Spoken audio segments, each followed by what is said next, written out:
This is a restored Great Kiva at Aztec ruins in Aztec, New Mexico. It is called Aztec ruins because the early settlers mistakenly thought that it was built by the Aztecs of Mexico. It was built by the ancestral Puebloan people, sometimes called the Anasazi, but the name stuck. The Great Kiva sits in the courtyard of the Great House. It wasn't really a great house so much so as a community. Ancestral Pueblo people at Aztec planned and built this, but were greatly influenced by the Chaco culture 55 miles to the south.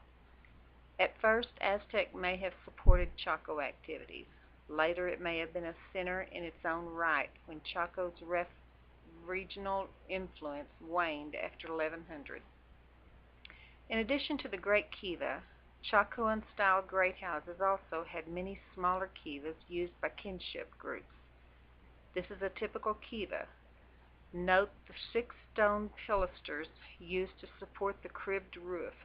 A square hole in the center allowed guests to enter and smoke to escape.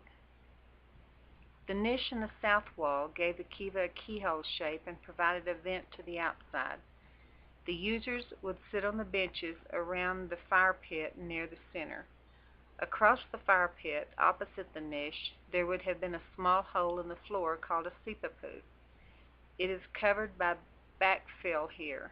This honored the ancestors who ascended from the underworld. Next to this kiva is another one that is not typical.